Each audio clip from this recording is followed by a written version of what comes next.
इस फिल्म में हम देखेंगे कि इंसान किस हद तक भी बेरहम हो सकता है। कहानी दरअसल एक लेक झील की है। कुदरत का बनाया गया लेक नहीं बल्कि इंसानों का बनाया हुआ। इस लेक के नीचे पहले दरअसल एक गांव हुआ करता था, लेकिन फिर किसी ने जबरदस्ती यहाँ लेक बना दिया। कहा जाता है कि उस गांव की निशानियां आज भी इस लेक के नीचे मौजूद है। और ये खौफनाक बात, जो टूरिस्ट यहाँ पर घूमने आते हैं उनकी भी अजीब तरह से मौत हो जाती है। अब ऐसा क्यों होता था और इस सब के पीछे की कहानी जानने के लिए बढ़ते हैं स्टोरी की तरफ। कहानी की शुरुआत में वो एक खूबसूरत लेक दिखाया जाता है जहाँ एक टूरिस्ट ग्रुप कश्ती पर ट्रिप के लिए निकला होता है। इनमें एक लड़का अपने नए दोस्त को इम्प्रेस मुतासिर करने के लिए कहता है, बात सुनो, मैंने लाइब्रेरी से इस लेक का पुराना नक्शा ढूंढा है, जिससे मुझे पता चला है कि इस लेक के नीचे एक गांव था। लेक की बनने से पहले लोग वहां रहा करते थे और आज भी उस गांव के घर, उनकी चीजें और भी बहुत कुछ शायद लेक के नीचे हो सकता है। लेकिन उसकी दोस्त को उसकी बात पर यकीन नहीं होता। तब वो कहता है, मैं अंदर कूद कर देखता हूँ, अगर तुम भी आना चाहो तो आ सकती हो। जिस पर उसकी दोस्त भी मान जाती है। लेकिन फिर एक लड़की हाथ उठाकर कहती है,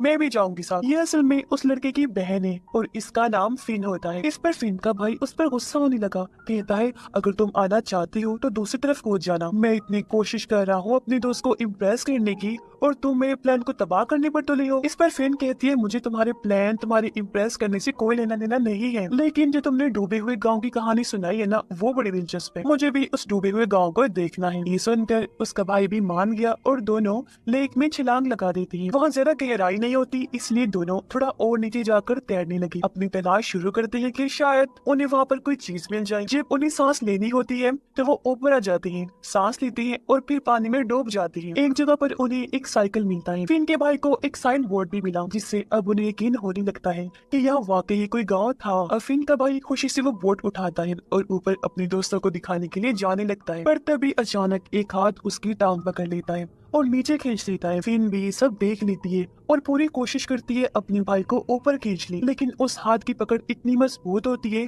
कि उसका भाई ऊपर नहीं आ पाता। फिन फौरन ऊपर आती है और कश्ती पर अपने दोस्तों से मदद लेती है, लेकिन जब वो फिर से नीचे गई तो जेक की जान जा चुकी होती है। इससे फिन बहुत हैरान होती है कि ये क्या हुआ। उसे दुख भी होता है और फिर अचानक एक हाथ उसके भाई को खींच कर नीचे ले जाता है। इसके बाद हम 4 महीने की बात का सीन देखते हैं। फिन को एक मेंटल हॉस्पिटल से घर लाया जाता है। असल में फिन ने देखा था कि एक हाथ उसके भाई को खींच कर ले जा रहा था, लेकिन कोई उसकी बात पर यकीन नहीं करता, ना ही उसकी मॉम और ना ही उसके डैड। सब ये समझते हैं कि फिन को बहुत गहरा सदमा लगा है और वो इसलिए ऐसी बातें कर रही है। इसीलिए उसे इलाज के लिए मेंटल हॉस्पिटल भेजा गया था और अब उसे वापस घर लाया जाता है। फिन के डैड एक बड़े लॉ फर्म को चलाती है, यानी कानून की तरफ से चलाया जाने वाला फर्म ऑफिस, इसलिए हर वक्त अपने बिजनेस में वो मसरूफ रहती थी। दोनों अपने बेटे की मौत से बहुत दुखी होती हैं, लेकिन वो कोशिश कर रही थी कि वो इस दुख से निकल आए, पर ऐसा होना बहुत मुश्किल था। उधर फिन बहुत उदास होती है। वो अपनी भाई की तस्वीरें देखती है और अपनी मॉम से पूछती है कि क्या वो भी फिन की फ्यूनरल पर गई थी,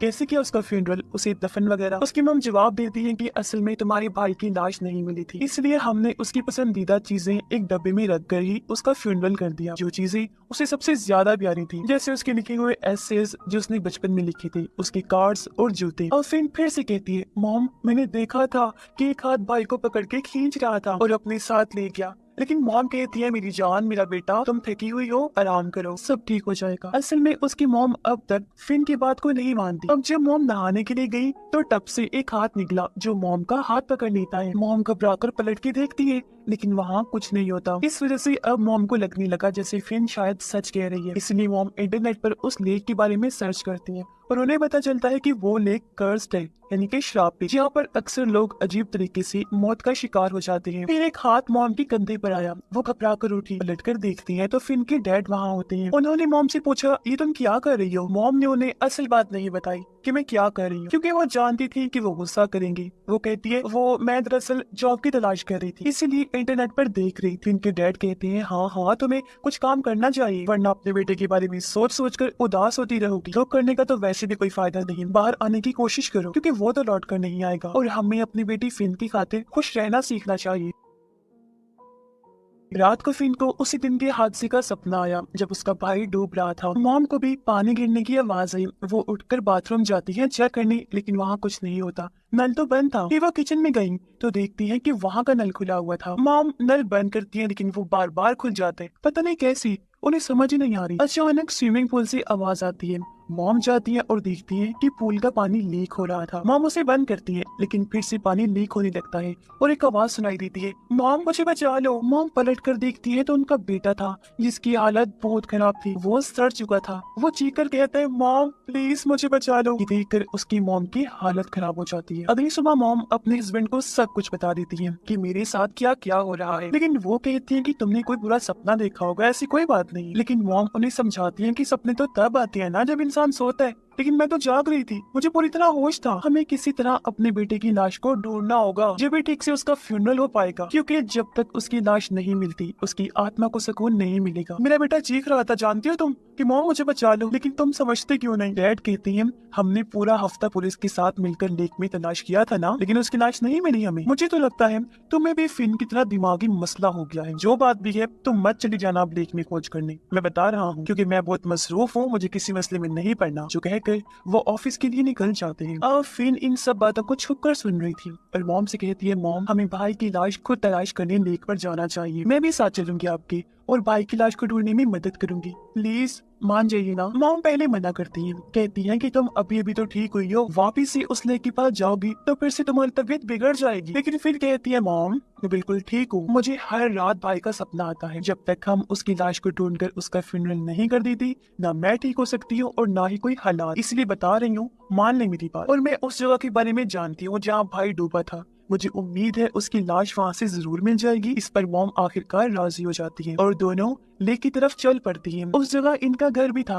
वहाँ पहुंचकर मॉम को वो टाइम याद आता है जो उन्होंने यहाँ अपनी फैमिली के साथ गुजारा था। वो दोनों एक कश्ती में बैठकर झील के उस हिस्से में जाते हैं जहाँ से दोनों बहन भाई ने छलांग लगाई। इन बताती है कि हम यहाँ से बिल्कुल यहाँ से लेक में कूदे थे, फिर कुछ फासले तक स्विम किया, हम तैरकर नीचे गई थी। मॉम कहती है कि ऐसा करो, तुम कश्ती में रहो, मैं रस्सी अपनी कमर से बांधकर पानी में जाऊंगी और जब जरूरत होगी तो ऊपर आकर सांस ले लूंगी। अगर मैं ज्यादा देर तक ऊपर ना आऊं या तुम्हें लगे कि रस्सी अटक गई है तो बिना टाइम गवाए तुम फौरन रस्सी को खींच लेना, ठीक है। इस पर फिन भी मान जाती है और मॉम पानी में तैर कर नीचे जाती है। मॉम थोड़ी देर बाद ऊपर आके सांस लेती रहती है, फिर फिन की बताई हुई जगह पर कुछ देर स्विम करती है, लेकिन यहाँ मॉम को कुछ भी नहीं मिलता। मॉम ऊपर आके कहती है, बेटा क्या तुम्हें यकीन है कि हम सही जगह पर हैं? फिन जवाब देती है, यस मॉम, मगर आप थोड़ा सा और आगे चलें, वहाँ एक साइकिल होगा, उसके आगे से थोड़ा सा और तैरना है। तब मॉम वापस नीचे जाती है, उन्हें साइकिल नजर आ जाता है, जो ये बात साबित करता है कि वो सही जगह पर है। मॉम आगे तैरती है और देखती है कि पानी के नीचे एक पत्थर का बना हुआ बोर्ड है, जिस पर 3 लोगों की लाशें बनी हुई है, सब लाशें अजीब हालत में, जो इस बात की तरफ इशारा था कि काफी सालों पहले इन्हें यहाँ बांधा गया था। दरमियान वाली लाश के गले में एक चेन बंधी हुई थी। मॉम उस चेन को निकालती है और वापस ऊपर आने की कोशिश करती है, पर अचानक उनका भी पाँव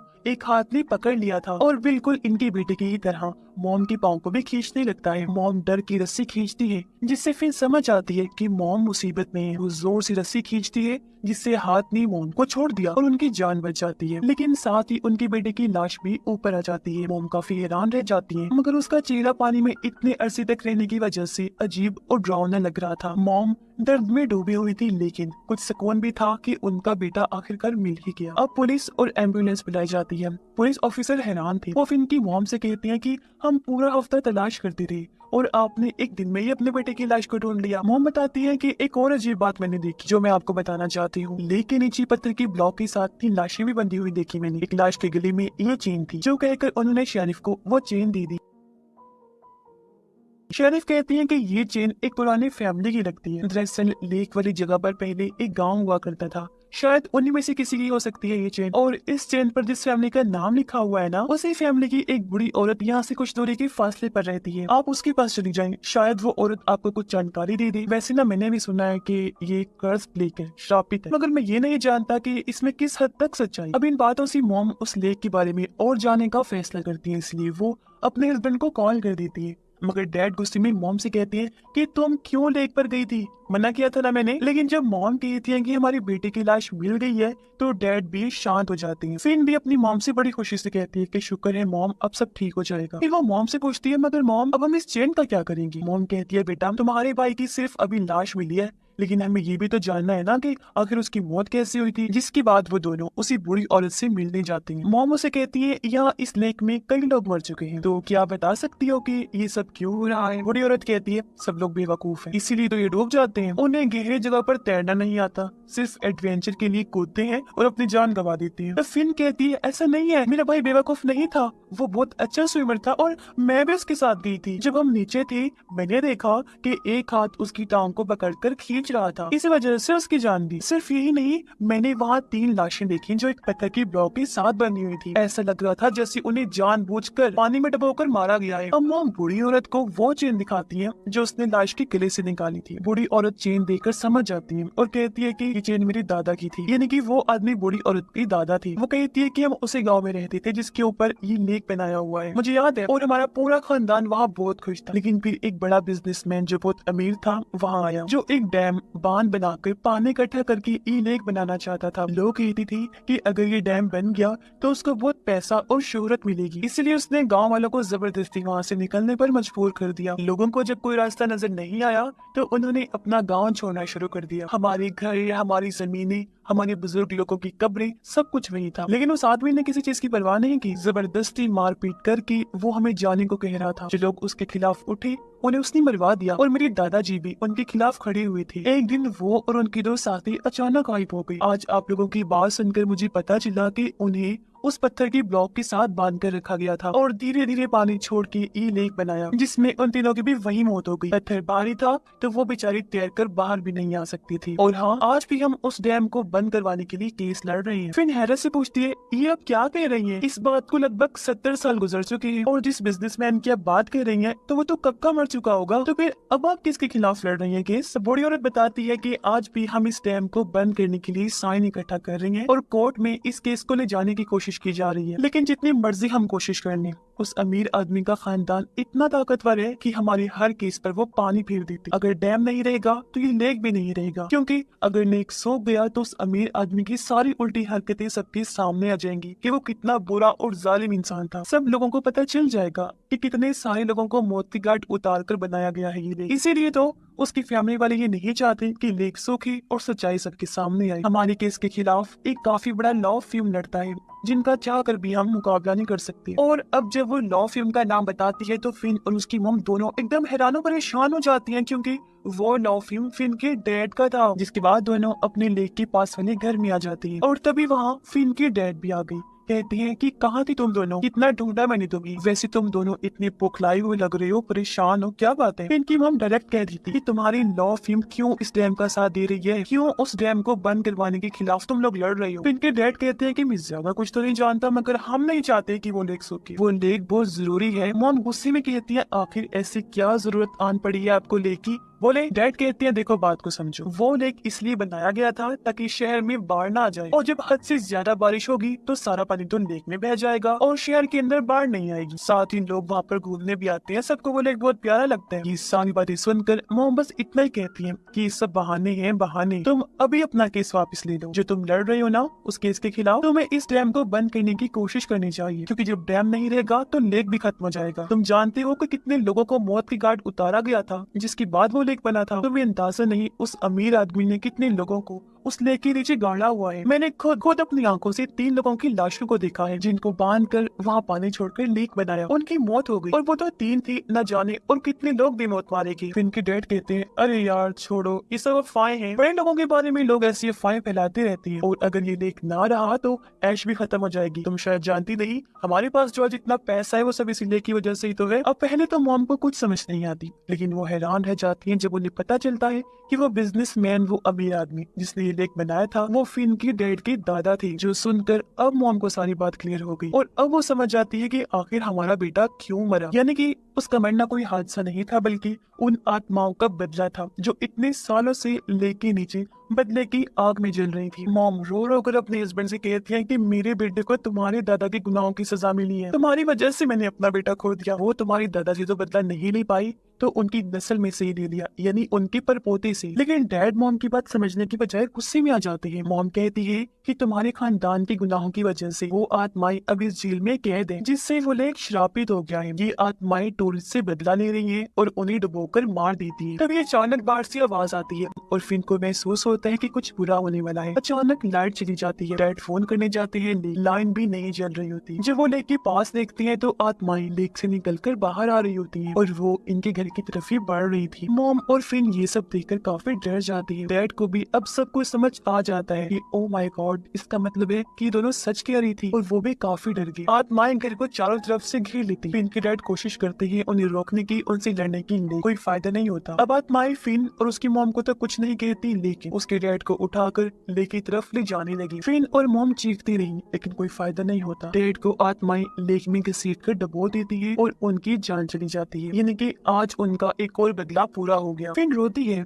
कि अब हम क्या करेंगे। मॉम कहती है कि हमें अब इन गुनाहों को धोना होगा, क्योंकि जाने अनजाने में हमारा ताल्लुक इस जालिम फैमिली से जुड़ चुका है। अब हमें ये केस कोर्ट में ले जाना होगा और उन गाँव वालों की आत्माओं को इंसाफ दिलाना होगा। फिन कहती है लेकिन मॉम, हम चाहे जितनी मर्जी कोशिश कर लें, जितने भी सिग्नेचर्स इकट्ठे कर ले, ये केस हम नहीं जीत पाएंगे। गवर्नमेंट कभी भी इस डैम को बंद नहीं करेगी और ये राज राज ही रहेगा और हमारी बात पर यकीन कौन करेगा। तब मॉम कहती है असल में डैम का पानी धीरे धीरे कम होता जा रहा है, क्योंकि बारिश कम जो हो रही है। बहुत जल्द ये लेक पूरी तरह से सूख जाएगा और पूरी दुनिया को पता चल जाएगा कि इस लेक के नीचे क्या सच्चाई छुपी हुई है। सच्चाई जब दुनिया के सामने आएगी तो सब लोग जान जाएंगे कि कितना बड़ा जुल्म हुआ था उन लोगों के साथ। उनसे जिंदा रहने का हक छीन लिया गया था, सिर्फ एक बिजनेसमैन की ताकत को बढ़ावा देने के लिए। तब उन लोगों की लाशें और उनके घर, उनका सब कुछ इस सच्चाई का सबूत बनेगा, जिसे कोई झुटला नहीं सकेगा। उन्हें इंसाफ मिल जाएगा और ये श्राप खत्म हो जाएगा और हमेशा के लिए उनकी भी आत्माओं को सुकून मिल जाएगा। और अब उनकी इस बात के साथ ही ये कहानी भी इधर ही खत्म हो जाती है।